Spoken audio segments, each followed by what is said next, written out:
My name's Adrian Bennett, and today I would like to talk to you about why HBCUs were originally made. Did you know your HBCU was made for you to be more white? Yes, I know this sounds crazy and can bring many thoughts into your mind.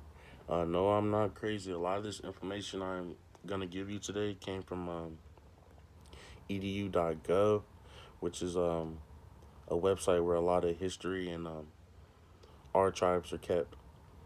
Um, After the Civil War, there was a lot of slaves that did not know they were going to do. They did not know if they were going to stay in the South, move to the North, or even move out the country.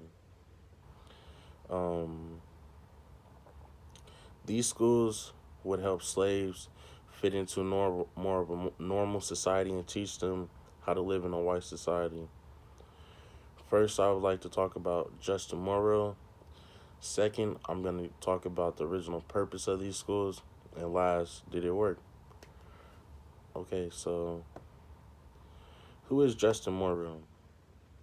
Justin Morrill created the Morrill Land Grant Acts that established federal funding for these schools to be created.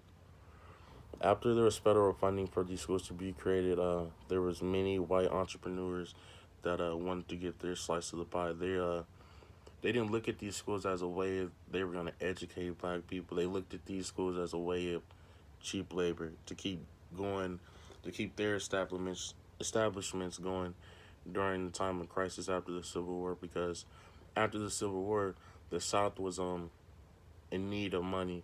It was slowly sinking into the ground. Um, some of these schools would teach African Americans how to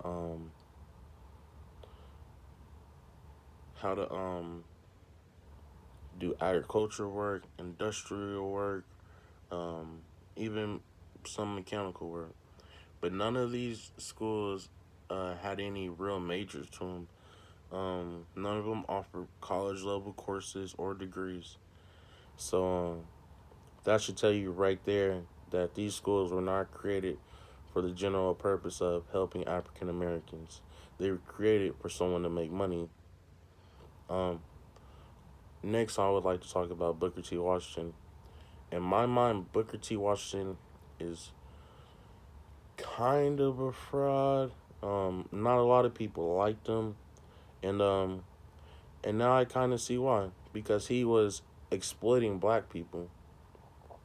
His best friend was Andrew Carnegie, and if you do not know who Andrew Carnegie is, he was he owned a lot of steel plants in the north, and was at the time a multi-millionaire. And if he was alive today, he'd be a multi-billionaire, maybe a trillionaire.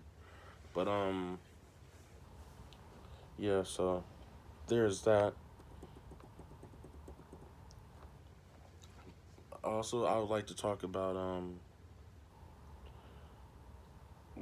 the mentalities that these schools had when they were teaching African Americans in their courses. They were very strict, very strict. There was no laughter to be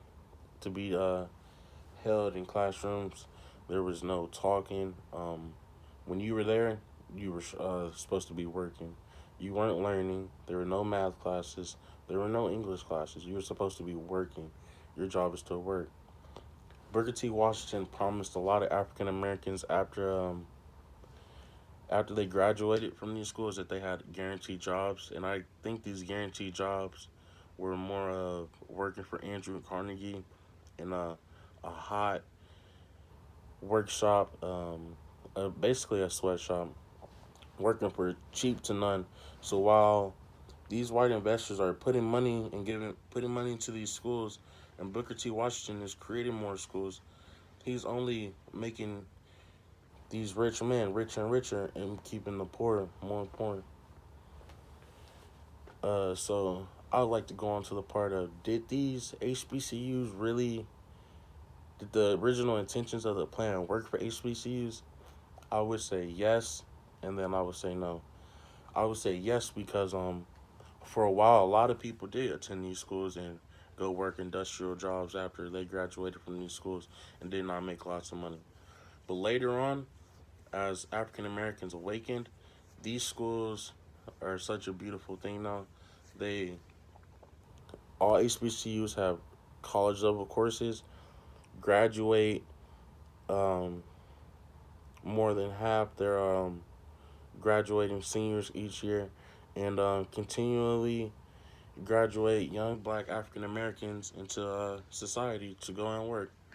So I would say yes, they did work in some part. In conclusion to that, I would like to talk about how these schools uplifted African Americans throughout the years. Throughout the years, they gave so many people hope, brought so many people together, and created relationships that are going to last throughout the lifetime of many people. On that being said, as us as Americans, we should not want everyone to blend in into one society, but we should learn how to adapt to each other's lifestyles. Thank you.